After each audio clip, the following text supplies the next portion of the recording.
Alrighty. Okay. I saved this video till last, so it's my third video I'm recording today because this is the one I'm going to enjoy the most. It's the September 7th self-improvement diary. I think it's, yeah. So, what I think I should do with these is I make a self-improvement diary every month. So like at the beginning of every month I like recap the last month and just things that's going on, and I'll just talk to the camera about my life and stuff, right? So August is over. August was very good.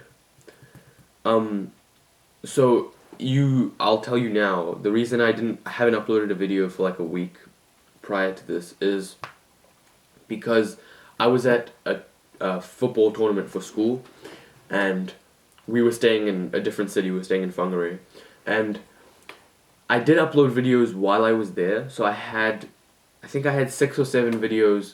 I uploaded them all, and I just released them day by day so that I had a video every day for when I was gone. But what I didn't think about was that I had to get back into my routine and start recording videos the day I arrived back, and I just couldn't do that. So the day I came back, which was Saturday, I had a badminton tournament early in the morning, so I couldn't. I went to sleep like late, because at tournament week, no one goes to sleep on time, right? Usually I go to sleep like 9:30 like max, right? And at tournament, everyone was going to sleep at 11, 12. I was going to sleep earliest, and that was like 11:30. So getting back into the routine was very difficult, but I'm really grateful I got back into it today. Woke up, it was so difficult, but I did it, so I'm grateful for that. So yeah, I'm sorry for the week without videos. I'm sure you don't care, but it's kind of a dent to my ego because I was going very consistently every day for like a while. But anyways, August. August was, I think, the best month yet. So and tournament is like a big part of this month. It was the last few days, but I missed days of meditation, which is unacceptable for me. Obviously I can't change it now, but when it's not such a rock solid routine, wake up, poop, meditate, when it's not so like automatic like that, because that had been automatic for me, right? I've been like on Medito, I had a 52-day streak of meditation, right? And like if you don't count like one day missed, I'd probably have like 20 days before that, and then another 20 days before that, right? So that's something like 100 days, 2 days missed in like the last like 3 months, right? So something along those lines. And I missed a fair few days at tournament. I did the first day, and then I missed the day. The day that I missed was the day that we had a game early in the morning. We had a game at 9 o'clock, and we had to get there at we had to leave at like 7:30. So I had to get up at 6:30. So usually I get up at 6 or like quarter to 6, and then I only have to go to school at what, like 8:30? Or even when I had football training early in the morning, I'd have to go to school at 7. But I would still be able to wake up, meditate, gratitude journal, and record a video, all before I go into training at 7.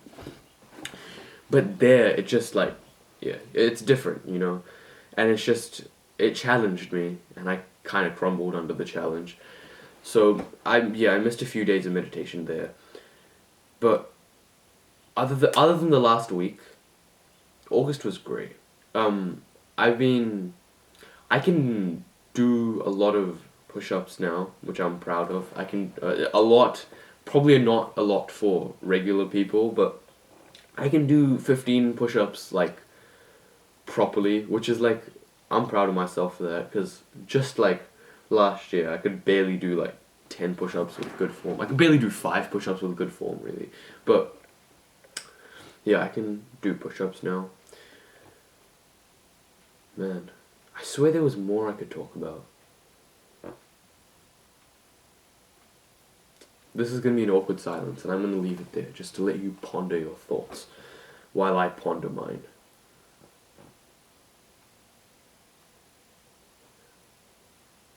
Alright, okay. So, I've been reading How to Win Friends and Influence People very good book. I've learnt some things like you shouldn't never argue with people, because arguing with people gets you nothing. It just gets the other person to believe in their point even more. And how you should let the other person talk, bring up something that they're interested in, and let them do more talking than you. And if you're trying to convince someone, what you should do is you should like slightly bring up your point or your idea, and let them talk, and then let them talk themselves into that idea, which will, and because obviously if you scream at them and you tell them something like, I'm right, this is right, and I'm screaming at them, then they won't want to listen to me, right? But when I just bring up an idea slightly, and then they process it, and then they think of that idea themselves, and they think that they thought of it, they're way more likely to believe it, right? Because they would much rather believe something that they think they came up with. Obviously, you knew the idea, and you kind of push them in the direction of thinking of it. And then when they think of it, they believe in it. The mistake don't make is don't take credit for that idea. Don't say, hey, I thought of that, or anything like correcting people is like something I used to do so much, but like Dale Carnegie just tells me not to, man.